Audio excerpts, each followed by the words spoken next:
आध्यात्मिक यात्रा का मैं अपना एक अनुभव अगर आपसे शेयर करूं तो वो उसमें सबसे ज़्यादा हमें रुकावट आती है अपने अकेलेपन की। अब होता यूँ है कि हम बचपन से ही जैसे बड़े होते हैं तो हमें लगता है कि कुछ ना कुछ भीतर एक कमी है जिसको भरना है, जिसको पूरा करना है। उसके लिए फिर हम भागना शुरू करते हैं, हम पैसा कमाते हैं ताकि शायद वो कमी वस्तुओं की है, पैसे से वो वस्तुएं हासिल तो कर लेते हैं लेकिन फिर भी वो कमी नहीं भरती, वो वैसी की वैसी रहती है। फिर हमें लगता है कि शायद हमें जीवन में अब साथी चाहिए, कोई प्रेम करने वाले चाहिए, तो हम साथी की तलाश में चल पड़ते हैं। सब कुछ होने के बाद, रिश्ते बनने के बाद, लेकिन फिर भी कहीं ना कहीं लगता है कि वो कमी तो पूरी नहीं हुई, क्योंकि वो तलाश जो है वो हमें भी समझ नहीं आती वो किसकी है। वही तलाश हमें अकेलेपन की तरफ ले जाती है। हम तनाव, कुंठित, ये सब होना शुरू हो जाते हैं।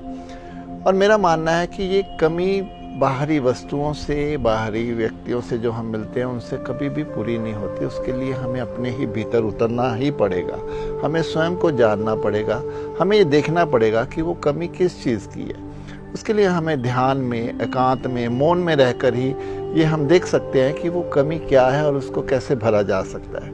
और ये मैं कहता हूँ कि जब तक हम दूसरों को सहयोग नहीं देते, उनके दुख में हम उनका साथ नहीं देते, उनको एक साथ लेके नहीं चलते, हम किसी करुणा नहीं लेकर आते, हम तब तक वो कमी हमारे भीतर वैसे ही बढ़ती चली जाती है। हम और आक्रोश में चले जाते हैं, हम ड्राई से हो जाते हैं और अहंकार हमारे भीतर फिर भरना शुरू हो जाता है। इसीलिए अपने उस अकेलेपन को भरने के लिए ये बहुत ज़रूरी है कि हम शांत होकर हम ईश्वर की राह पे चले, अध्यात्म की राह पर चले, क्योंकि वही एक ऐसा रास्ता है जो हमारी उस कमी को धीरे धीरे भरना शुरू होता है। क्योंकि ईश्वर ही प्रेम है और प्रेम ही उस घाव को भरता है, उस कमी को भरता है। इसलिए अगर जो भी व्यक्ति आज अपने भीतर अकेलेपन को महसूस कर रहे हैं तो मैं कहूँगा कि वो अपने साथ बैठें, अपने एकांत में अपने आप को समय दें, थोड़ा ध्यान में उतरें, थोड़ा ज्ञान में उतरें,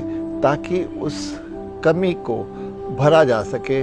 नहीं तो पूरा जीवन जो आँखें हैं हमारी वो बाहरी तलाश में रहती हैं और वो तलाश कभी भी ख़त्म नहीं होती है।